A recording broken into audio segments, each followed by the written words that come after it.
반지하 셋집에서 홀로 시어머니를 돌보던 며느리. 돌아오는 건 따뜻한 고맙다는 말이 아니라 술에 취한 남편의 주먹뿐이었습니다. 네가 이 집에서 하는 일이 뭐야? 밥만 축내고 말이야.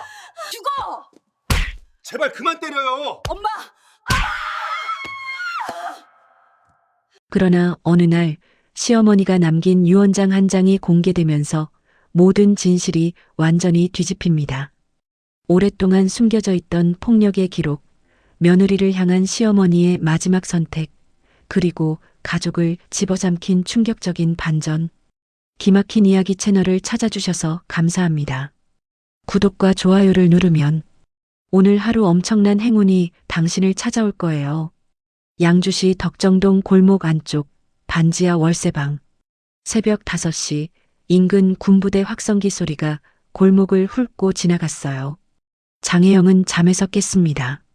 어젯밤 야간 파출부 일을 마치고 돌아온 게 3시였거든요.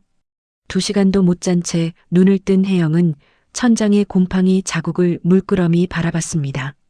축축한 벽지에선 겨울 냉기가 스며들었어요. 침대 너머 작은 방에서 기침 소리가 들렸습니다.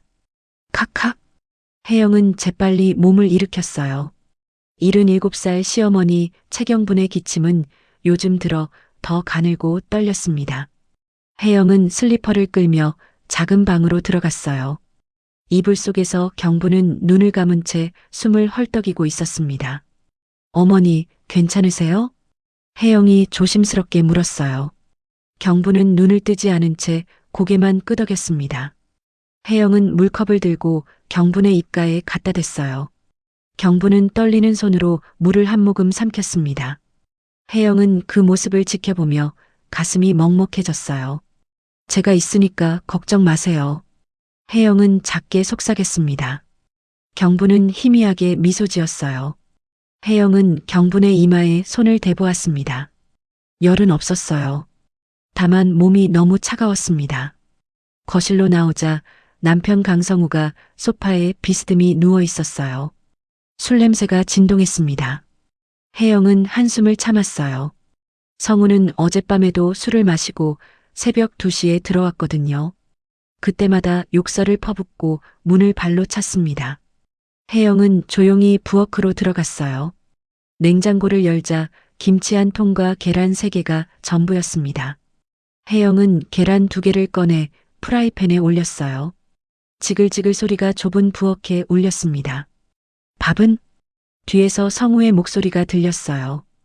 혜영의 어깨가 움찔했습니다. 성우는 부스스한 머리에 충혈된 눈으로 혜영을 노려봤어요. 왜 이렇게 늦었어? 죄송해요. 혜영은 고개를 숙였습니다. 성우는 코를 벌름거리며 식탁에 털썩 앉았어요. 혜영은 계란 후라이와 김치를 담아 성우 앞에 놓았습니다. 성우는 젓가락을 집어 계란을 한 입 베어 물었어요. 그리고 얼굴을 찌푸렸습니다. 이게 뭐야? 간도 안 맞았네. 혜영은 아무 말도 하지 않았어요. 성우는 김치를 집어먹으며 중얼거렸습니다. 우리 엄마는? 아직 주무세요. 약은 챙겼어? 네, 어제 저녁에 드렸어요. 성우는 젓가락을 탁 내려놓았습니다. 혜영은 그 소리에 움찔했어요. 성우는 혜영을 빤히 쳐다봤습니다. 제대로 챙기는 거 맞아? 네. 혜영은 짧게 대답했어요. 성우는 비웃듯 코웃음을 쳤습니다. 그리고 다시 밥을 먹기 시작했어요. 혜영은 그 뒷모습을 바라보며 주먹을 꽉 쥐었습니다. 아침을 치우고 나자 혜영은 시어머니 방으로 다시 들어갔어요. 경부는 깨어 있었습니다. 혜영은 따뜻한 물수건으로 경분의 손과 얼굴을 닦아주었어요. 경부는 혜영의 손을 꼭 잡았습니다. 혜영아. 네, 어머니. 미안하다. 혜영은 고개를 저었어요. 무슨 말씀을 그렇게 하세요? 경부는 혜영의 손을 쓰다듬었습니다. 그 손은 뼈만 앙상했어요. 혜영은 눈시울이 뜨거워졌습니다. 경부는 떨리는 목소리로 말했어요. 넌 착한 애야. 혜영은 대답 대신 경분의 손을 꼭 잡았습니다. 그 순간만큼은 이 모든 게 견딜만하다고 느껴졌어요. 점심때가 되자 혜영은 다시 부엌으로 갔습니다. 냉장고엔 남은 계란 하나와 김치뿐이었어요. 혜영은 찬장을 뒤적였습니다. 라면 한 개가 있었어요. 혜영은 그걸 꺼내 물을 끓였습니다. 거실에서 성우가 텔레비전을 보고 있었어요. 경마 중계였습니다. 성우는 화면을 보며 욕을 했어요. 이 새끼가 또 꼴찌네. 혜영은 라면을 끓이며 성우를 힐끗 봤습니다. 성우는 리모컨을 집어던졌어요. 리모컨이 벽에 부딪혀 떨어졌습니다. 혜영은 숨을 죽였어요. 오후 4시 혜영은 집을 나섰습니다. 오늘 저녁 파출부 일이 있었거든요. 성우는 소파에서 코를 골고 있었어요. 경부는 방에서 조용히 누워 있었습니다. 혜영은 문을 닫으며 뒤를 돌아봤어요. 골목을 나서자 찬바람이 얼굴을 때렸습니다. 혜영은 목도리를 여미며 버스 정류장으로 걸어갔어요. 버스 안에서 혜영은 창밖을 바라봤습니다. 하늘은 잿빛이었어요. 저녁 6시 혜영은 일산의 한 아파트 현관문을 열었습니다. 청소 도구를 들고 안으로 들어갔어요. 집주인은 없었습니다. 혜영은 묵묵히 걸레질을 시작했어요. 3시간 동안 혜영은 쉬지 않고 일했습니다. 바닥을 닦고 화장실을 청소하고 창문을 닦았어요. 일을 마치고 나오자 밤 9시였습니다. 혜영은 봉투에 든 3만 원을 받았어요. 그리고 다시 버스를 탔습니다. 집에 도착한 건 밤 11시였어요. 반지하 골목은 어두웠습니다. 혜영은 문을 열고 들어갔어요. 성우는 소파에서 술을 마시고 있었습니다. 혜영은 성우를 피해 경분의 방으로 갔어요. 경분은 깨어 있었습니다. 어머니, 주무셔야죠. 혜영이 말했어요. 경분은 혜영을 바라봤습니다. 그 눈빛엔 뭔가 말하고 싶은 게 가득했어요. 하지만 경분은 입을 열지 않았습니다. 혜영은 경분의 손을 잡아주었어요. 조금만 참아요. 제가 있으니까요. 혜영은 속삭였습니다. 경분은 눈을 감았어요. 혜영은 경분의 이불을 덮어주고 방을 나왔습니다. 거실에서 성우가 혜영을 불렀어요. 아! 혜영은 멈춰섰습니다. 성우는 술잔을 들고 혜영을 쳐다봤어요. 돈 벌었으면 내놔. 혜영은 주머니에서 봉투를 꺼냈습니다. 성우는 그걸 빼앗아 열어봤어요. 그리고 코웃음 쳤습니다. 고작 이것뿐이야? 혜영은 아무 말도 하지 않았어요. 성우는 돈을 주머니에 구겨 넣었습니다. 그리고 다시 술을 마셨어요. 혜영은 작은 방으로 들어갔습니다. 어두운 방 안에서 혜영은 무릎을 안고 앉았어요. 밖에서 성우의 코 고는 소리가 들렸습니다. 혜영은 천장을 바라봤어요. 곰팡이 자국이 어둠 속에서도 보였습니다. 언제까지 이렇게 살아야 하나? 혜영은 속으로 중얼거렸어요. 하지만 답은 없었습니다. 며칠 뒤 성우의 기분은 더 나빠졌습니다. 경분의 기침이 밤낮으로 이어졌거든요. 성우는 잠을 설쳤어요. 새벽마다 경분의 기침 소리에 잠이 깨면 성우는 벽을 주먹으로 쳤습니다. 시끄러워 죽겠네. 성우가 소리쳤어요. 혜영은 황급히 경분의 방으로 달려갔습니다. 경분은 이불 속에서 몸을 웅크린 채 기침을 참으려 애쓰고 있었어요. 혜영은 경분의 등을 쓰다듬었습니다. 괜찮으세요, 어머니? 물 드릴게요. 혜영이 물을 떠다 드렸어요. 경분은 손을 떨며 물을 받았습니다.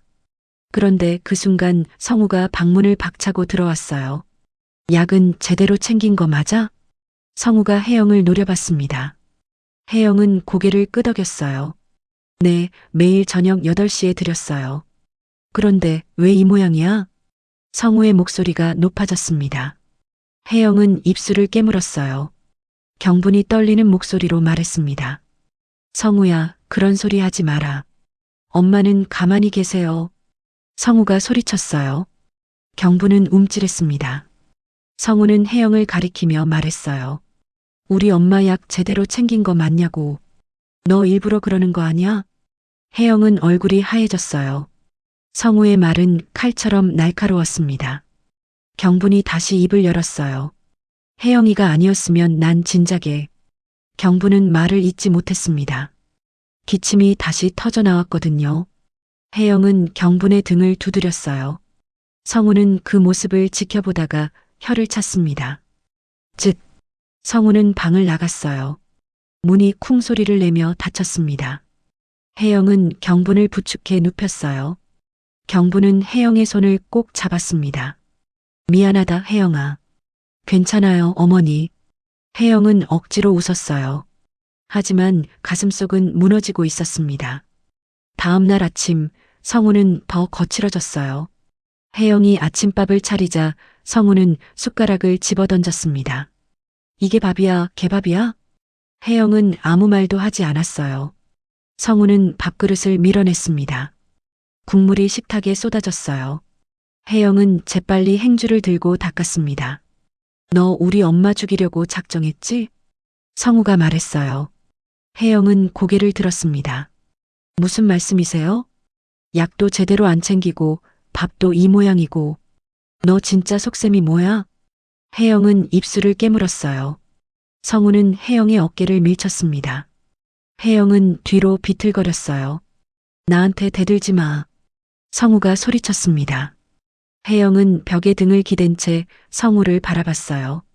성우의 눈은 충혈되어 있었습니다. 술 냄새가 진동했어요. 죄송해요. 혜영은 작게 말했습니다. 성우는 코웃음을 쳤어요. 그리고 현관문을 박차고 나갔습니다. 문이 쿵 소리를 내며 닫혔어요. 혜영은 그 자리에 주저앉았습니다. 손이 떨렸어요. 가슴이 두근거렸습니다. 혜영은 무릎을 안고 눈을 감았어요. 도망가야 하나? 혜영은 처음으로 그런 생각을 했습니다. 하지만 경분이 떠올랐어요. 경분을 두고 떠날 수는 없었습니다. 오후 혜영은 경분의 방으로 들어갔어요. 경분은 창밖을 바라보고 있었습니다. 혜영은 경분 옆에 앉았어요. 어머니, 괜찮으세요? 경분은 혜영을 돌아봤습니다. 그 눈빛엔 슬픔이 가득했어요. 혜영아, 넌 왜 참고 사니? 혜영은 놀랐어요. 경분이 이런 말을 한 건 처음이었거든요. 혜영은 대답하지 못했습니다. 경분은 혜영의 손을 잡았어요. 넌 떠나야 해. 이 집을 떠나야 해. 혜영은 고개를 저었습니다. 어머니를 두고 갈 수 없어요. 경분은 눈물을 글썽였어요. 난 괜찮아. 넌 내 인생을 살아야 해. 혜영은 경분의 손을 꼭 쥐었습니다. 전 괜찮아요. 어머니만 계시면 돼요. 경분은 혜영을 끌어안았어요. 두 사람은 한동안 말없이 안고 있었습니다. 그날 밤 성우는 술에 취해 돌아왔습니다. 시계는 자정을 넘기고 있었어요. 혜영은 경분의 방에서 잠들어 있었습니다. 성우가 문을 발로 걷어찼어요. 아, 문 열어. 혜영은 잠에서 깼습니다. 황급히 일어나 문을 열었어요. 성우는 비틀거리며 안으로 들어왔습니다. 술 냄새가 진동했어요. 내가 바보로 보여? 성우가 혜영을 노려봤습니다. 혜영은 뒤로 물러섰어요. 무슨 말씀이세요? 둘이서 나를 속여? 응? 성우는 경분의 방문을 가리켰습니다. 우리 엄마한테 뭐라고 한 거야? 혜영은 아무 말도 하지 않았어요. 성우는 혜영의 팔을 움켜쥐었습니다. 혜영은 아파서 소리쳤어요. 아파요. 시끄러워. 성우가 혜영을 밀쳤습니다. 혜영은 벽에 부딪혀 쓰러졌어요. 성우는 혜영을 내려다봤습니다. 너 같은 년이 감히 우리 엄마를 꼬드겨? 혜영은 바닥에 주저앉은 채 성우를 올려다봤어요. 성우는 주먹을 쥐었습니다. 혜영은 눈을 질끈 감았어요. 그런데 그때였습니다. 그만해. 경분의 목소리가 들렸어요. 성우는 돌아봤습니다. 경분이 방문을 열고 서 있었어요. 경분은 떨리는 몸을 간신히 지탱하며 성우를 노려봤습니다. 혜영이한테 손대지 마. 성우는 어이없다는 듯 웃었어요. 엄마, 지금 뭐 하시는 거예요? 너야말로 뭐 하는 거냐? 경분이 소리쳤습니다. 혜영은 놀라서 경분을 바라봤어요. 경분은 한 번도 성우에게 큰 소리를 낸 적이 없었거든요. 성우는 얼굴이 일그러졌어요. 엄마가 지금 나한테 대드는 거예요? 혜영이는 내 딸이나 다름없어. 경부는 떨리는 목소리로 말했습니다. 성우는 비웃었어요. 딸, 저 여자가요? 경부는 성우를 똑바로 쳐다봤습니다. 그래. 혜영이는 너보다 100배 낫다. 성우의 얼굴이 굳었어요. 혜영은 숨을 죽였습니다. 성우는 경분을 노려보다가 현관문을 박차고 나갔어요. 문이 쿵 소리를 내며 닫혔습니다. 경분은 그 자리에 주저앉았어요. 혜영은 황급히 경분을 부축했습니다. 어머니, 경분은 숨을 헐떡였어요. 혜영은 경분을 방으로 데려가 눕혔습니다. 경분은 혜영의 손을 꼭 잡았어요. 혜영아, 무섭지? 혜영은 고개를 저었습니다. 하지만 눈물이 흘러내렸어요. 경부는 혜영의 눈물을 닦아주었습니다. 미안하다. 내가 널 지켜주지 못해서. 혜영은 경분의 손을 꼭 쥐었어요. 괜찮아요, 어머니. 전 괜찮아요. 하지만 혜영의 마음속 깊은 곳에선 공포가 자라고 있었습니다. 이 집에서, 이 어둠 속에서 혜영은 점점 더 깊이 가라앉고 있었어요. 일주일이 지났습니다. 성우는 집에 들어오지 않았어요. 혜영은 그게 오히려 다행이라고 생각했습니다. 경분의 상태는 조금씩 나아지는 듯 했어요. 기침 횟수도 줄어들었고 밥도 조금씩 드셨습니다. 어느 날 오후 혜영은 빨래를 널고 있었어요. 그때 우편함에서 뭔가 삐져나온 게 보였습니다. 혜영은 계단을 내려가 우편함을 열었어요. 두툼한 흰색 봉투가 들어 있었습니다. 봉투 겉면엔 인쇄된 글씨가 보였어요. 법무법인 청남. 혜영은 봉투를 뒤집어 봤습니다. 수신인은 최경분이었어요. 혜영은 봉투를 들고 집으로 올라갔습니다. 어머니, 우편물 왔어요. 혜영이 경분의 방으로 들어가며 말했어요. 경분은 침대에 기대앉아 있었습니다. 혜영이 봉투를 내밀자 경분의 눈빛이 변했어요. 어디서 온 거냐? 법무법인이라고 적혀 있어요. 경분은 봉투를 받아들었습니다. 손이 미세하게 떨렸어요. 혜영은 경분의 표정을 살폈습니다. 경분의 얼굴엔 긴장과 안도가 동시에 스쳐 지나갔어요. 어머니, 무슨 일이세요? 혜영이 조심스럽게 물었습니다. 경분은 고개를 저었어요. 아니다. 괜찮아.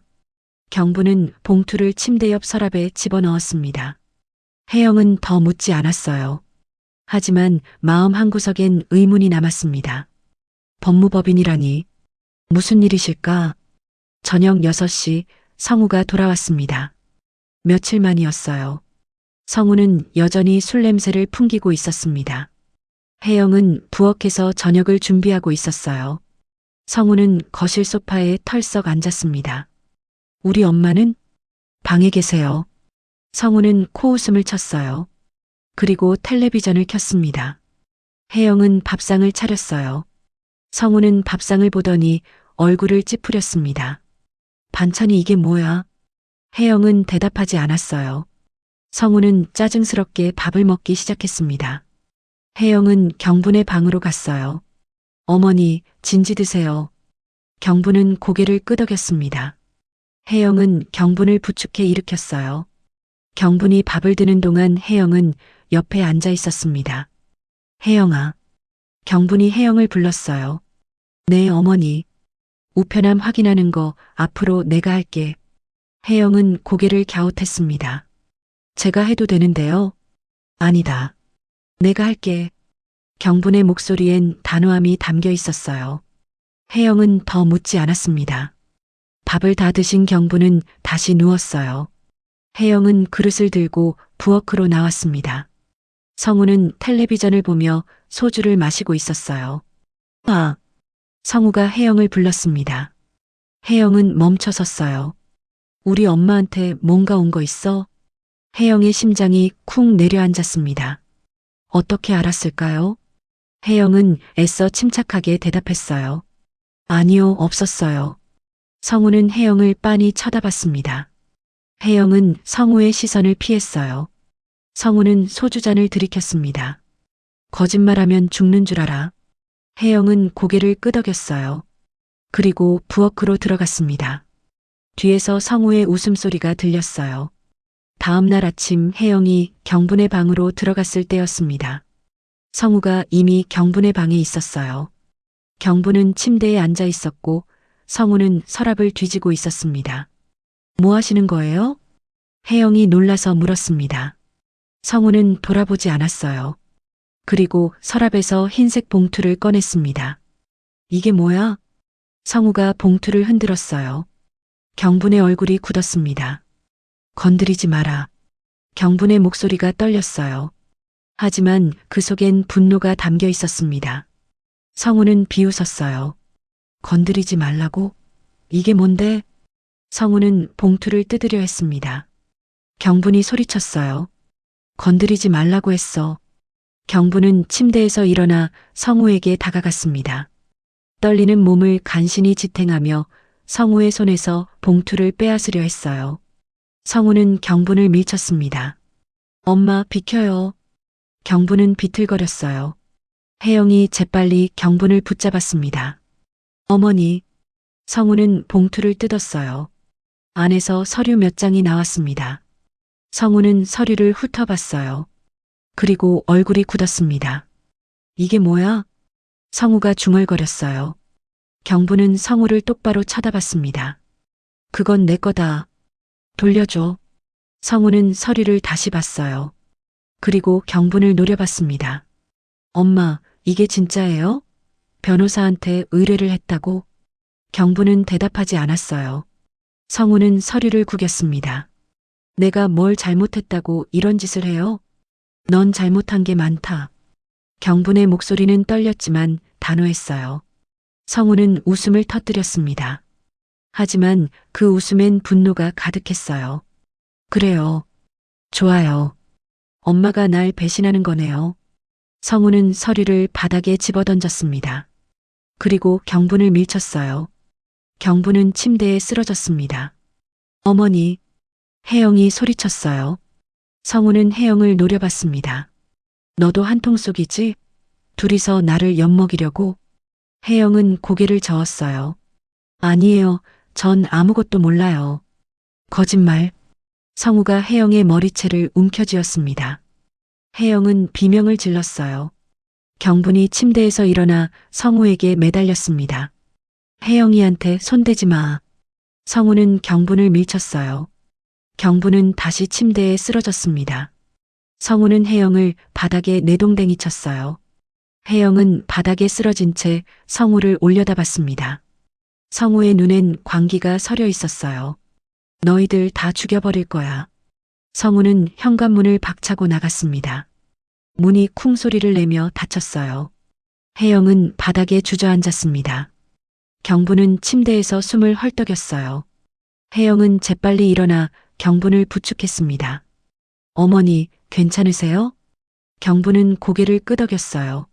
하지만 얼굴은 창백했습니다. 혜영은 경분을 눕혔어요. 그리고 바닥에 널린 서류를 주워 모았습니다.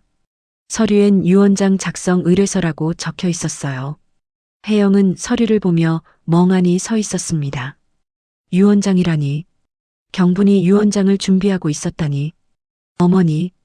혜영이 떨리는 목소리로 불렀어요. 경분은 눈을 감은 채 대답했습니다. 혜영아, 널 지켜야 했다. 혜영은 눈물이 쏟아졌어요. 경분은 혜영의 손을 잡았습니다. 이제 조금만 참아라. 혜영은 경분의 손을 꼭 쥐었어요. 하지만 혜영의 마음속엔 두려움이 가득했습니다. 무슨 일이 일어나는 걸까? 혜영은 창밖을 바라봤어요. 하늘은 잿빛으로 흐려 있었습니다. 반지하 방 안 두 여자는 서로의 손을 꼭 쥔 채 말없이 앉아 있었어요. 그들의 세계는 이미 흔들리기 시작했습니다. 사흘 동안 성우는 집에 오지 않았습니다. 혜영은 그 시간이 고마웠어요. 경분의 상태를 돌보는데 집중할 수 있었거든요. 경분은 그날 이후로 말수가 더 줄어들었습니다. 혜영이 밥을 가져다 드려도 고개만 끄덕일 뿐이었어요. 어머니, 드세요. 혜영이 숟가락을 경분의 입가에 갖다 댔습니다. 경분은 힘없이 입을 벌렸어요. 혜영은 경분에게 밥을 한 숟가락씩 떠먹였습니다. 혜영아. 경분이 작게 불렀어요. 네, 어머니. 서랍 맨 아래 서랍 좀 열어봐라. 혜영은 고개를 갸웃했습니다. 하지만 시키는 대로 서랍을 열었어요. 맨 아래 서랍엔 낡은 공책 하나가 있었습니다. 그걸 꺼내봐. 혜영은 공책을 꺼냈어요. 표지엔 기록장이라고 볼펜으로 써 있었습니다. 혜영은 공책을 펼쳤어요. 첫 장에 날짜가 적혀 있었습니다.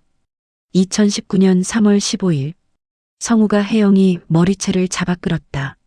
혜영이 왼쪽 팔에 멍이 들었다. 혜영의 손이 떨렸어요. 다음 장을 넘겼습니다. 2019년 5월 2일. 성우가 술에 취해 혜영이를 벽에 밀쳤다. 혜영이 허리를 다쳤다. 혜영은 숨이 막혔어요. 공책엔 성우의 폭력이 날짜별로 빼곡히 적혀 있었습니다. 경분에 떨리는 글씨로 적힌 기록들이었어요. 어머니, 이걸 왜? 혜영이 떨리는 목소리로 물었습니다. 경분은 혜영을 바라봤어요. 널 지켜야 했다. 증거가 필요했다. 혜영은 공책을 보며 눈물이 쏟아졌어요. 경분은 이 모든 걸 지켜보며 기록해왔던 거예요. 혜영을 위해서. 어머니. 혜영은 경분의 손을 잡았습니다. 경분도 혜영의 손을 꼭 쥐었어요. 혜영아, 넌 좋은 애다. 내가 늦게라도 지켜줄게. 혜영은 경분을 끌어안았습니다. 두 사람은 한동안 말없이 안고 있었어요. 그날 저녁 성우가 돌아왔습니다. 문이 쿵 소리를 내며 열렸어요. 성우는 비틀거리며 안으로 들어왔습니다. 술 냄새가 진동했어요.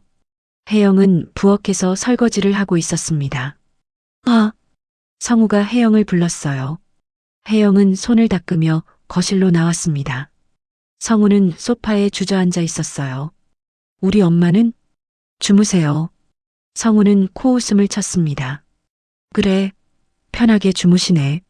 성우는 일어나 경분의 방으로 걸어갔어요. 혜영은 황급히 성우를 따라갔습니다. 지금 주무시는데요. 닥쳐. 성우가 소리쳤어요. 성우는 경분의 방문을 열었습니다. 경분은 침대에 누워 있었어요. 성우는 방 안으로 들어가 서랍을 뒤지기 시작했습니다. 뭘 찾으시는 거예요? 혜영이 물었어요. 성우는 대답하지 않았습니다. 성우는 서랍을 하나씩 열어 뒤졌어요. 그리고 맨 아래 서랍에서 공책을 꺼냈습니다. 기록장. 성우는 공책을 펼쳤어요. 그리고 얼굴이 굳었습니다. 성우는 몇 장을 넘기며 공책을 읽었어요. 점점 얼굴이 일그러졌습니다. 이게 뭐야? 성우가 소리쳤어요. 경분이 잠에서 깼습니다. 경분은 성우를 보며 놀란 표정을 지었어요. 그건 돌려줘. 경분이 떨리는 목소리로 말했습니다. 성우는 공책을 흔들었어요. 이게 뭐냐고. 엄마가 나를 고발하려고 이런 걸 써놨어? 경분은 침대에서 일어나려 했어요. 하지만 힘이 없었습니다. 성우는 경분에게 다가갔어요. 날 범죄자로 만들려고? 너 스스로 범죄자야. 경분이 단호하게 말했습니다. 성우는 비웃었어요. 뭐? 내가 범죄자? 성우는 공책을 집어던졌습니다. 공책이 벽에 부딪혀 바닥에 떨어졌어요. 성우는 경분을 노려봤습니다. 엄마, 나한테 대드는 거예요? 대드는 게 아니라 진실을 말하는 거다. 경분의 목소리는 떨렸지만 흔들리지 않았어요. 성우는 주먹을 쥐었습니다. 진실? 웃기고 있네. 성우는 혜영을 돌아봤어요. 너도 한통 속이지? 우리 엄마를 꼬드긴 거 맞지? 혜영은 고개를 저었습니다. 아니에요. 거짓말. 성우가 혜영에게 다가왔어요. 혜영은 뒤로 물러섰습니다. 성우는 혜영의 어깨를 움켜쥐었어요. 너 때문이야. 다 너 때문이라고. 성우는 혜영을 밀쳤습니다. 혜영은 벽에 부딪혀 쓰러졌어요. 경분이 소리쳤습니다. 그만해. 성우는 경분을 돌아봤어요. 경분은 침대에서 내려와 성우에게 다가갔습니다. 떨리는 몸을 간신히 지탱하며 성우를 막아섰어요. 혜영이한테 손대지 마. 성우는 경분을 밀쳤습니다. 경분은 비틀거렸어요. 혜영이 재빨리 경분을 붙잡았습니다. 어머니. 성우는 두 사람을 번갈아 보며 웃었어요. 그 웃음엔 광기가 담겨 있었습니다. 좋아. 둘이서 나를 이렇게 만드는 거구나. 성우는 바닥에 떨어진 공책을 집어들었어요. 그리고 공책을 찢기 시작했습니다. 경분의 얼굴이 창백해졌어요. 안 돼. 경분이 소리쳤습니다. 하지만 성우는 멈추지 않았어요. 공책은 산산조각이 났습니다. 찢어진 종이들이 바닥에 흩어졌어요. 이제 증거 없어. 성우가 비웃으며 말했습니다. 경분은 무릎이 꺾였어요. 혜영이 경분을 부축했습니다. 어머니, 괜찮으세요? 경분은 대답하지 않았어요. 다만 바닥에 흩어진 종이 조각들을 바라볼 뿐이었습니다. 성우는 현관문으로 걸어갔어요. 그리고 문을 열기 전에 돌아서며 말했습니다. 앞으로 조심해. 둘 다. 문이 쿵 소리를 내며 닫혔어요. 혜영은 경분을 침대에 눕혔습니다. 경분은 천장을 바라보며 눈물을 흘렸어요. 혜영아, 미안하다. 괜찮아요, 어머니. 혜영은 경분의 손을 잡았어요. 하지만 혜영의 마음속엔 분노가 치솟고 있었습니다. 이대로는 안 돼. 더 이상은 참을 수 없어. 혜영은 바닥에 흩어진 종이 조각들을 하나씩 주워 모았습니다. 찢어진 글씨들이 보였어요. 경분이 떨리는 손으로 적었던 기록들이었습니다. 혜영은 종이 조각들을 모아 봉투에 담았어요. 그리고 서랍 깊숙이 숨겼습니다. 언젠가는 이게 필요할 거야. 혜영은 창밖을 바라봤어요. 밖은 어두웠습니다. 하지만 혜영의 눈빛엔 결연함이 서려 있었어요. 더 이상 고개를 숙이지 않을 거였습니다. 그날 밤은 유난히 어두웠습니다. 하늘에서 빗방울이 떨어지기 시작했어요. 처음엔 가늘게 내리던 비가 점점 굵어졌습니다. 반지하 창문으로 빗물이 스며들었어요. 혜영은 걸레로 물을 닦아냈습니다. 경부는 침대에 누운 채 숨을 헐떡였어요. 아까 성우와 다툰 이후로 상태가 안 좋아졌습니다. 혜영은 경분의 이마에 손을 대봤어요. 열이 있었습니다. 어머니, 병원 가셔야 해요. 혜영이 말했어요. 경분은 고개를 저었습니다. 괜찮아, 조금만 쉬면 돼. 아니에요. 열이 너무 높아요. 혜영은 전화기를 집어들었어요. 하지만 경분이 혜영의 손을 잡았습니다. 안 돼. 성우가 돌아올 거야. 혜영은 망설였어요. 경분의 말이 맞았습니다. 성우는 분명 다시 돌아올 거였어요. 그리고 더 화가 나 있을 거였습니다. 밤 10시 빗소리가 더 거세졌습니다. 반지하 골목엔 물이 차올랐어요. 혜영은 현관문 틈으로 스며드는 빗물을 막으려 수건을 깔았습니다. 하지만 소용없었어요. 그때 문이 거칠게 열렸습니다. 성우였어요. 온몸이 비에 젖어 있었습니다. 머리에서 물이 뚝뚝 떨어졌어요. 성우는 비틀거리며 안으로 들어왔습니다.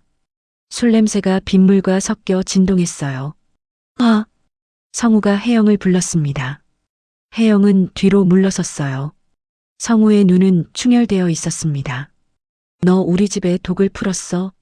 무슨 말씀이세요? 시침이 떼지 마. 어머니 병도 다 내 탓이야. 성우는 혜영에게 다가왔어요.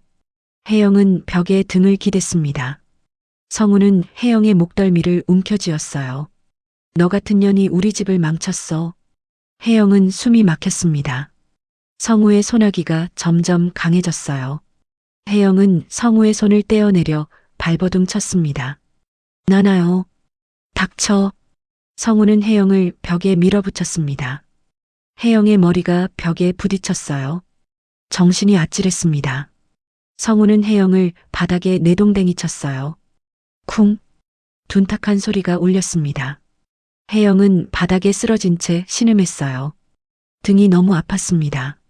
일어나! 성우가 소리쳤어요. 혜영은 일어나려 했습니다. 하지만 몸이 말을 듣지 않았어요. 성우는 혜영의 머리채를 잡아 끌었습니다. 아! 혜영이 비명을 질렀어요. 성우는 혜영을 거실 한가운데로 끌고 갔습니다. 그리고 발로 혜영의 옆구리를 찼어요. 혜영은 몸을 웅크렸습니다. 성우는 계속 발길질을 했어요. 한 번, 두 번, 세 번. 혜영은 소리도 지르지 못했습니다. 숨이 막혔거든요. 그만해. 경분의 목소리가 들렸어요. 성우는 멈춰섰습니다.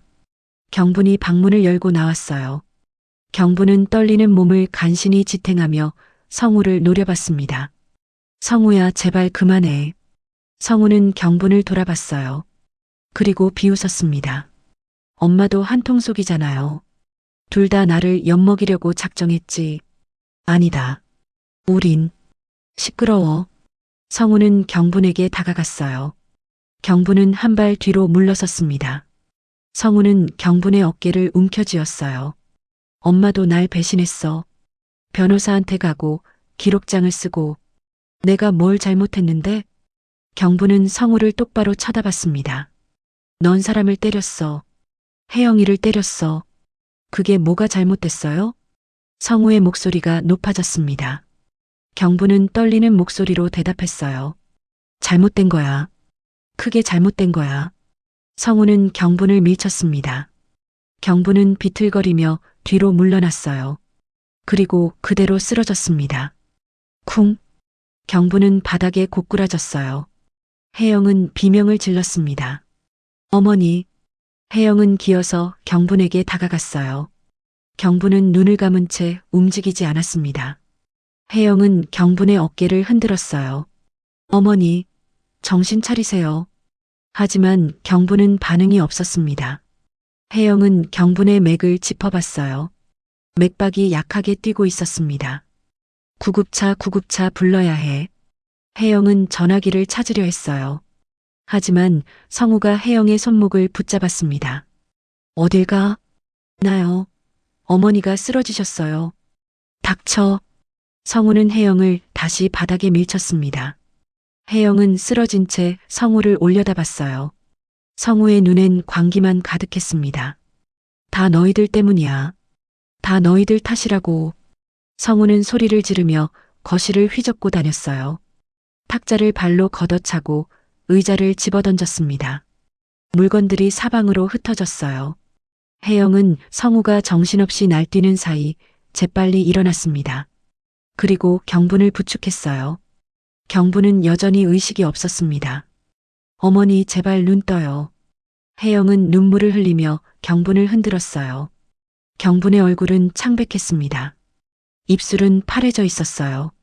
성우는 현관문으로 걸어갔습니다. 그리고 문을 박차고 나갔어요. 빗소리가 거실 안으로 쏟아져 들어왔습니다. 문이 쿵 소리를 내며 닫혔어요. 혜영은 경분을 안고 울었습니다. 빗소리만이 반지하 방을 가득 채웠어요. 어머니, 제발 정신 차려요. 혜영은 떨리는 손으로 전화기를 집어들었습니다. 119에 전화를 걸었어요. 여보세요. 구급차 좀 보내주세요. 혜영의 목소리는 떨렸습니다. 전화 너머 상담원이 물었어요. 주소가 어떻게 되세요? 양주시 덕정동 반지하. 혜영은 주소를 겨우 말했습니다. 상담원이 대답했어요. 지금 바로 출동하겠습니다. 환자분 상태를 계속 확인해 주세요. 전화가 끊어졌어요. 혜영은 전화기를 내려놓고 경분을 안았습니다. 어머니, 조금만 버텨요. 구급차 오고 있어요. 경분은 여전히 움직이지 않았어요. 혜영은 경분의 손을 꼭 쥐었습니다. 그 손은 차갑기만 했어요. 10분 후 구급차 사이렌 소리가 들렸습니다. 혜영은 현관문을 열었어요. 구급대원들이 들것을 들고 들어왔습니다. 환자분이 어디 계세요?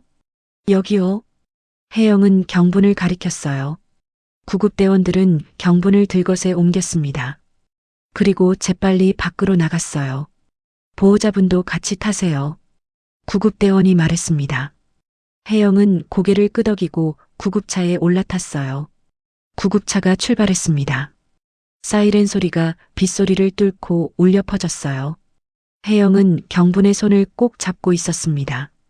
어머니, 괜찮을 거예요. 꼭 괜찮을 거예요. 혜영은 속삭였어요. 하지만 혜영 자신도 그 말을 믿지 못했습니다. 구급차는 빗길을 달렸어요. 창밖으로 가로등 불빛이 흐릿하게 스쳐 지나갔습니다. 혜영은 경분을 바라봤어요. 경분의 얼굴은 창백했습니다. 어머니 제발 살아주세요. 혜영은 마음속으로 기도했어요. 모든 것이 무너져 내렸습니다. 가족이라는 이름도, 집이라는 공간도, 희망이라는 단어도, 빗속을 달리는 구급차 안에서 혜영은 홀로 남겨졌어요. 병원 복도는 소독약 냄새로 가득했습니다. 혜영은 중환자실 앞 의자에 앉아 있었어요. 옷은 비에 젖어 있었고 머리카락에서 물이 뚝뚝 떨어졌습니다. 하지만 혜영은 그런 것도 신경 쓰지 못했어요. 중환자실 안에 경분이 누워 있었거든요. 의사가 나왔습니다. 혜영은 재빨리 일어났어요. 환자분 상태가 어떻습니까? 의사는 심각한 표정이었어요. 지금 혼수 상태입니다. 뇌에 충격을 받은 것 같은데 정확한 검사가 더 필요합니다. 혜영의 다리가 휘청거렸어요. 의사가 혜영을 붙잡았습니다. 괜찮으세요? 네, 괜찮아요. 혜영은 거짓말을 했어요. 전혀 괜찮지 않았습니다. 의사는 혜영을 의자에 앉혔어요. 보호자분, 혹시 환자분이 어떻게 다치신 건지 아세요? 혜영은 입술을 깨물었습니다. 말해야 할까요? 성우가 밀쳐서 쓰러졌다고. 하지만 그 말을 하면 어떻게 될까요? 넘어지셨어요. 혜영은 결국 거짓말을 했습니다. 의사는 혜영을 빤히 쳐다봤어요. 뭔가 의심하는 눈빛이었습니다. 정말 그게 전부인가요? 혜영은 고개를 끄덕였어요. 의사는 한숨을 쉬었습니다. 알겠습니다. 일단 경과를 지켜봐야 합니다. 면회는 내일 아침부터 가능합니다. 의사는 그렇게 말하고 떠났어요. 혜영은 중환자실 문을 바라봤습니다. 유리창 너머로 경분이 보였어요. 온몸에 관이 연결되어 있었습니다. 혜영은 유리창에 손을 댔어요. 어머니, 목이 메었습니다. 눈물이 흘러내렸어요. 새벽 3시 혜영은 여전히 중환자실 앞에 앉아 있었습니다. 간호사가 다가왔어요. 보호자분, 집에 가서 쉬세요. 환자분 상태 변화 있으면 연락드릴게요. 혜영은 고개를 저었습니다. 여기 있을게요. 간호사는 더 이상 말하지 않았어요. 그냥 담요 하나를 가져다 혜영에게 덮어주었습니다. 고맙습니다. 혜영은 작게 말했어요. 간호사는 미소 지으며 떠났습니다. 혜영은 담요를 끌어안고 의자에 몸을 기댔어요. 눈을 감았습니다. 하지만 잠이 오지 않았어요. 그때 복도 저쪽에서 발소리가 들렸습니다. 혜영은 눈을 떴어요. 한 남자가 걸어오고 있었습니다. 정장을 입은 중년 남자였어요. 남자는 혜영 앞에서 멈춰 섰습니다. 장혜영 씨 맞으십니까? 혜영은 고개를 끄덕였어요. 남자는 명함을 꺼냈습니다. 저는 법무법인 청남의 변호사 김태준입니다. 혜영은 명함을 받아들었어요. 법무법인 청남. 경분이 의뢰했던 그곳이었습니다. 최경분 씨께서 쓰러지셨다는 소식을 듣고 왔습니다. 어떻게 아셨어요? 병원에서 연락을 받았습니다. 최 씨께서 미리 제 연락처를 비상 연락망에 등록해 두셨거든요. 혜영은 놀랐어요. 경분이 그런 것까지 준비해 뒀다니. 김태준은 혜영 옆에 앉았어요. 장 씨, 최경분 씨께서 남기신 문서가 있습니다. 문서요? 김태준은 서류 가방에서 봉투를 꺼냈어요. 봉투를 열자 서류 몇 장이 나왔습니다. 이건 유언장입니다. 혜영의 손이 떨렸어요. 김태준은 서류를 혜영에게 건넸습니다. 읽어보세요. 혜영은 서류를 받아들었어요. 첫 장에 경분의 이름이 적혀 있었습니다. 유언장. 혜영은 떨리는 손으로 다음 장을 넘겼어요. 나 최경분은 정신이 온전한 상태에서 이 유언장을 작성한다. 첫째, 나의 전 재산은 며느리 장혜영에게 상속한다. 혜영은 숨이 막혔습니다. 다음 줄을 읽었어요. 둘째, 내 아들 강성우는 며느리 장혜영에게 지속적으로 폭력을 행사해왔다. 셋째, 나는 그 폭력을 목격하고 기록해왔다. 증거는 별도로 보관되어 있다. 혜영은 서류를 보며 눈물이 쏟아졌어요. 경부는 모든 걸 알고 있었던 거예요. 그리고 혜영을 지키기 위해 이 모든 걸 준비했던 거였습니다. 김태준이 말했어요. 최 씨께서는 석 달 전에 저를 찾아오셨습니다. 아들의 폭력을 막고 며느리를 보호하고 싶다고 하셨어요. 혜영은 서류를 꼭 쥐었습니다. 그리고 이것도 있습니다. 김태주는 작은 녹음기를 꺼냈어요. 최 씨께서 녹음해 두신 겁니다. 아들이 며느리에게 폭력을 행사할 때의 소리입니다. 김태주는 녹음기를 재생했어요. 성우의 목소리가 들렸습니다. 너 같은 년이 우리 집을 망쳤어. 그리고 둔탁한 소리. 혜영의 비명. 경분에 떨리는 목소리. 그만해. 혜영은 귀를 막았어요. 너무 생생했습니다. 김태주는 녹음기를 껐어요. 이 녹음은 법정에서 증거로 사용할 수 있습니다. 혜영은 고개를 들었어요. 법정이요? 네. 최 씨께서는 아들을 고발하기로 결심하셨습니다. 가정폭력 혐의로요. 혜영은 입술을 깨물었어요. 경분이 성우를 고발하려 했다니. 자기 아들을. 하지만 최 씨께서 쓰러지시면서 절차가 중단되었습니다. 이제 장 씨께서 결정하셔야 합니다. 제가요? 네. 장 씨께서 고소를 진행하실 수 있습니다. 증거는 충분합니다. 혜영은 유리창 너머 경분을 바라봤어요. 경분은 여전히 움직이지 않았습니다. 어머니 저를 이렇게까지 믿어주셨구나. 혜영은 속삭였어요. 김태준이 말했습니다. 천천히 생각하세요. 제 연락처는 명함에 있습니다. 언제든 연락 주세요. 김태준은 일어났어요. 그리고 혜영의 어깨를 가볍게 두드렸습니다. 힘내세요. 김태준은 복도를 걸어 떠났어요. 혜영은 혼자 남겨졌습니다. 혜영은 유언장을 다시 봤어요. 경분의 글씨가 보였습니다. 혜영아, 넌 좋은 사람이다. 내가 너를 지킬게. 혜영은 유언장을 가슴에 안았습니다. 그리고 조용히 울었어요. 어머니 고마워요. 정말 고마워요. 새벽 6시 해가 떠올랐습니다. 복도 창문으로 햇살이 쏟아져 들어왔어요. 혜영은 중환자실 문을 바라봤습니다. 간호사가 나왔어요. 보호자분, 잠깐 들어오실 수 있어요. 혜영은 재빨리 일어났습니다. 중환자실 안으로 들어갔어요. 경분이 침대에 누워 있었습니다. 혜영은 경분 옆에 앉았어요. 경분의 손을 잡았습니다. 어머니 전 이제 알았어요. 어머니가 얼마나 저를 아껴주셨는지. 혜영은 눈물을 흘리며 말했어요. 전 이제 두려워하지 않을 거예요. 어머니가 지켜주셨으니까. 이젠 제가 어머니를 지킬 차례예요. 경분은 여전히 움직이지 않았어요. 하지만 혜영은 느낄 수 있었습니다. 경분이 자신을 믿고 있다는 걸. 혜영은 경분의 손을 꼭 쥐었어요. 어머니, 제가 해낼게요. 꼭 해낼게요.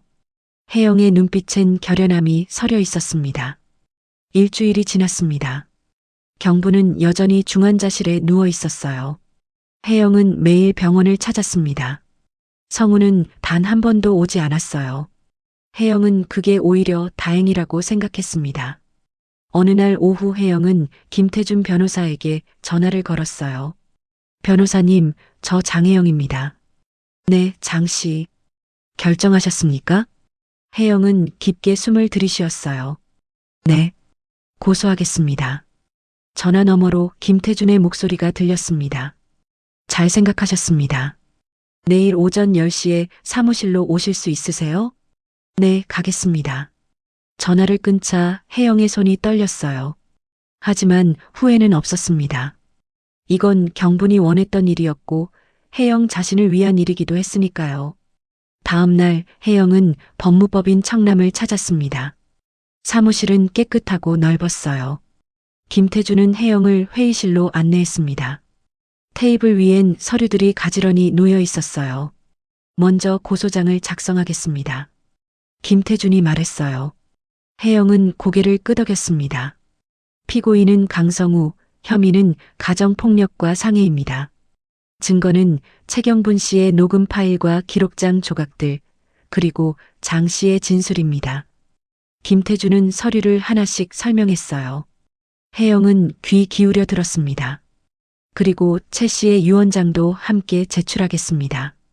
이건 강성우 씨의 폭력을 입증하는 중요한 자료가 될 겁니다. 혜영은 서류에 서명했어요. 손이 떨렸지만 글씨는 또렷했습니다. 이제 경찰에 고소장을 제출하고 유언장 공개 절차를 진행하겠습니다. 김태준이 말했어요. 유언장 공개는 언제쯤 되나요? 일주일 안에 가능합니다. 친족들에게 통지를 보내고 공식적으로 공개하는 자리를 마련할 겁니다. 혜영은 고개를 끄덕였어요. 일주일. 그때가 되면 모든 게 드러나겠죠. 사흘 후 성우에게 출석 통지서가 날아갔습니다. 성우는 반지하 집으로 찾아왔어요. 밤 11시였습니다. 혜영은 병원에서 막 돌아온 참이었어요. 문이 쾅 소리를 내며 열렸습니다. 아! 성우가 소리쳤어요. 혜영은 뒤로 물러섰습니다. 성우는 손에 통지서를 쥐고 있었어요. 이게 뭐야? 성우가 통지서를 혜영에게 던졌습니다. 통지서가 혜영의 발밑에 떨어졌어요. 너 나를 고소했어? 혜영은 아무 말도 하지 않았습니다. 성우는 혜영에게 다가왔어요. 감히 나를? 내가? 성우의 목소리가 떨렸어요. 분노와 당혹감이 뒤섞여 있었습니다. 혜영은 성우를 똑바로 쳐다봤어요. 네, 제가 했어요. 처음으로 혜영은 성우 앞에서 고개를 들었습니다. 성우는 어이없다는 듯 웃었어요. 미쳤구나. 진짜 미쳤어. 미친 게 아니에요. 당연한 거예요. 혜영의 목소리는 떨리지 않았어요. 성우는 주먹을 쥐었습니다. 너 지금 나한테 대드는 거야? 대드는 게 아니라 맞서는 거예요. 혜영은 한 발도 물러서지 않았어요. 성우는 혜영을 노려봤습니다. 하지만 혜영의 눈빛엔 두려움이 없었어요. 너 후회할 거야. 성우는 그렇게 말하고 문을 박차고 나갔습니다. 문이 쿵 소리를 내며 닫혔어요. 혜영은 그 자리에 서서 숨을 고르었습니다. 가슴이 두근거렸어요. 하지만 후회는 없었습니다. 일주일 후 유언장 공개 날이 왔습니다. 법무법인 청남의 회의실에 사람들이 모였어요. 성우, 혜영, 김태준 변호사, 그리고 경찰 2명이었습니다. 김태준이 자리에 앉으며 말했어요. 지금부터 최경분 씨의 유언장을 공개하겠습니다. 성우는 팔짱을 낀 채 앉아 있었어요. 얼굴엔 불만이 가득했습니다. 김태준은 유언장을 꺼냈어요. 그리고 읽기 시작했습니다. 나 최경부는 정신이 온전한 상태에서 이 유언장을 작성한다. 성우가 코웃음을 쳤어요. 김태준은 계속 읽었습니다. 첫째, 나의 전 재산은 며느리 장혜영에게 상속한다. 성우의 얼굴이 굳었어요. 뭐? 조용히 하십시오. 경찰이 말했습니다. 김태준은 계속 읽었어요. 둘째, 내 아들 강성우는 며느리 장혜영에게 지속적으로 폭력을 행사해왔다. 성우는 벌떡 일어섰습니다. 이건 거짓말이에요. 우리 엄마가 이런 걸 쓸 리 없어요. 앉으세요. 경찰이 성우를 제지했어요. 성우는 억지로 자리에 앉았습니다. 김태준은 계속 읽었습니다. 셋째, 나는 그 폭력을 목격하고 기록해왔다. 증거는 별도로 보관되어 있다. 김태준은 녹음기를 꺼냈어요. 그리고 재생 버튼을 눌렀습니다. 성우의 목소리가 울려 퍼졌어요. 너 같은 년이 우리 집을 망쳤어. 둔탁한 소리, 혜영의 비명, 경분에 떨리는 목소리. 그만해. 혜영이는 내 딸이다. 녹음이 끝났습니다. 회의실은 정적에 휩싸였어요. 성우는 창백한 얼굴로 앉아 있었습니다. 입술이 파르르 떨렸어요. 경찰이 일어났습니다.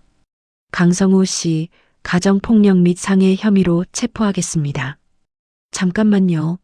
이건 오해예요. 성우가 소리쳤어요. 하지만 경찰은 성우에게 수갑을 채웠습니다. 변명은 경찰서에서 하십시오. 성우는 혜영을 돌아봤어요. 그 눈빛엔 분노와 배신감이 가득했습니다. 너 이렇게 나올 줄은 몰랐어. 혜영은 성우를 똑바로 쳐다봤어요. 전 당연한 일을 했을 뿐이에요. 경찰은 성우를 끌고 나갔습니다. 성우의 고함 소리가 복도에 울려 퍼졌어요. 이건 말도 안 돼. 내가 뭘 잘못했는데. 문이 닫히자 회의실은 다시 조용해졌습니다. 김태준이 혜영을 바라봤어요. 잘하셨습니다. 혜영은 고개를 숙였어요. 눈물이 흘러내렸습니다. 하지만 그건 슬픔의 눈물이 아니었어요. 해방의 눈물이었습니다. 어머니, 제가 해냈어요. 제가 해냈어요. 혜영은 속삭였어요. 창밖으로 햇살이 쏟아져 들어왔습니다. 오랜만에 보는 따뜻한 햇살이었어요. 혜영은 창밖을 바라봤습니다. 이제 모든 게 끝났어요. 아니, 이제 시작이었습니다. 혜영의 새로운 삶이. 석 달이 흘렀습니다. 봄이 왔어요. 양주의 반지하를 떠난 혜영은 의정부의 작은 월세집으로 이사했습니다. 햇살이 잘 드는 2층 원룸이었어요. 창문을 열면 따뜻한 바람이 들어왔습니다. 혜영은 창가에 앉아 커피를 마셨어요. 오랜만에 느껴보는 평온함이었습니다. 테이블 위엔 재판 판결문이 놓여 있었어요. 성우는 가정폭력과 상해 혐의로 징역 2년을 선고받았습니다. 집행유예 없이 실형이었어요. 혜영은 판결문을 덮었습니다. 이젠 그 일을 생각하고 싶지 않았어요. 전화벨이 울렸습니다. 병원에서 온 전화였어요. 장혜영 씨, 최경분 씨께서 깨어나셨습니다.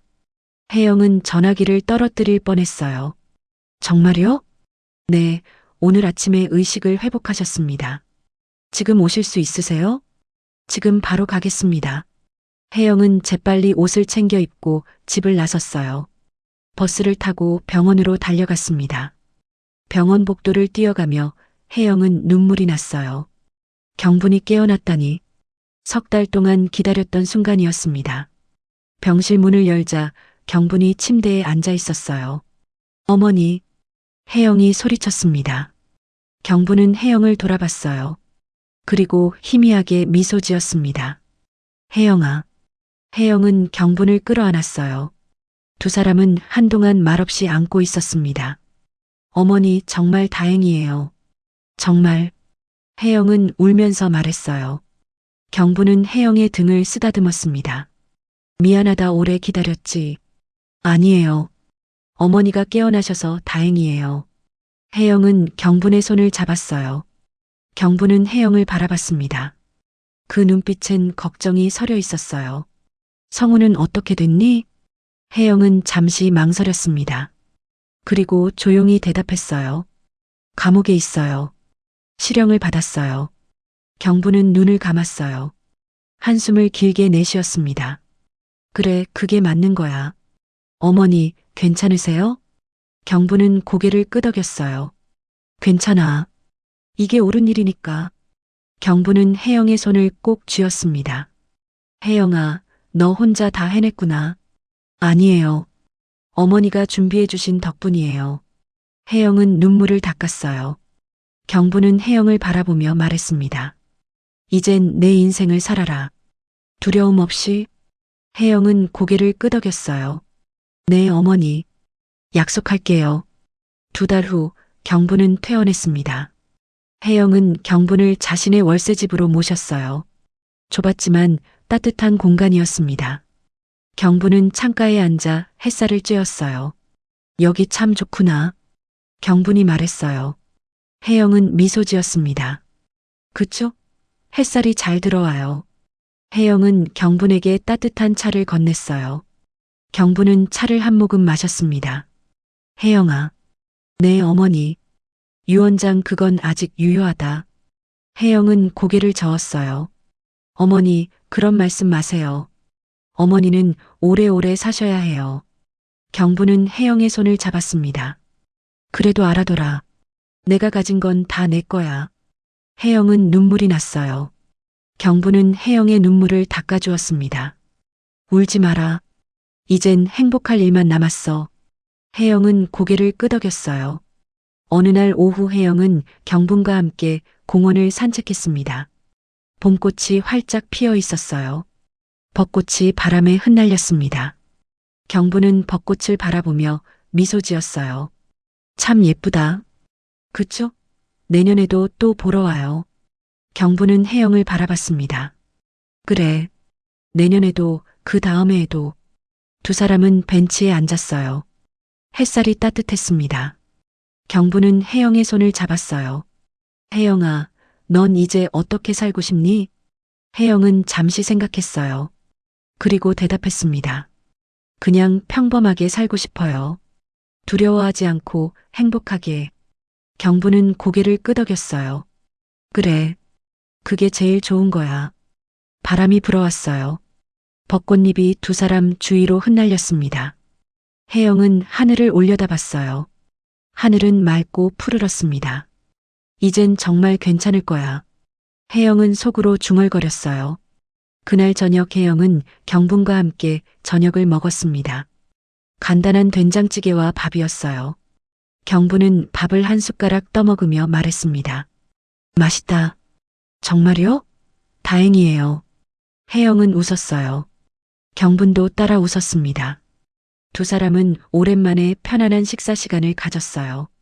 밥을 다 먹고 나자 경부는 창밖을 바라봤습니다. 해가 지고 있었어요. 노을이 하늘을 물들였습니다. 혜영아, 내 어머니, 고맙다. 혜영은 고개를 갸웃했어요. 뭐가요? 날 포기하지 않아줘서, 끝까지 함께해줘서. 혜영은 경분의 손을 잡았습니다. 당연한 거예요. 어머니는 제 가족이니까요. 경분은 눈물을 글썽였어요. 혜영도 따라 울었습니다. 하지만 그건 슬픔의 눈물이 아니었어요. 감사의 눈물이었습니다. 몇 주 후 혜영은 작은 카페에서 일을 시작했습니다. 집 근처 조용한 카페였어요. 주인 아주머니는 친절했고 일도 힘들지 않았습니다. 혜영은 처음으로 안정된 일상을 가지게 되었어요. 퇴근 후 집에 돌아오면 경분이 기다리고 있었습니다. 두 사람은 함께 저녁을 먹고 텔레비전을 보고 이야기를 나눴어요. 평범한 일상이었습니다. 하지만 혜영에겐 그게 가장 소중했어요. 어느 날 밤 혜영은 경분과 함께 베란다에 나갔습니다. 별이 총총히 빛나고 있었어요. 경분은 별을 올려다보며 말했습니다. 저 별들처럼 넌 빛날 거야. 혜영은 경분을 바라봤어요. 경분은 미소 지었습니다. 이제 넌 자유야. 마음껏 살아라. 혜영은 고개를 끄덕였어요. 네, 어머니. 제가 행복하게 살게요. 이젠 진짜로.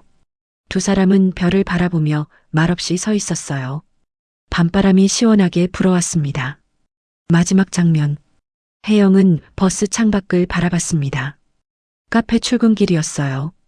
버스는 터널을 지나고 있었습니다. 어둡던 터널을 지나자 갑자기 햇살이 쏟아져 들어왔어요. 혜영은 눈을 가늘게 떴습니다. 따뜻한 햇살이었어요. 버스는 햇살 가득한 도로를 달렸습니다. 창밖으론 새로 핀 꽃들이 보였어요. 사람들이 웃으며 걸어가고 있었습니다. 혜영은 처음으로 환한 얼굴로 미소 지었어요. 이제 괜찮아. 나는 괜찮아. 버스는 계속 앞으로 나아갔습니다. 어둠을 지나 빛으로, 두려움을 지나 희망으로 혜영의 새로운 삶이 시작되었습니다.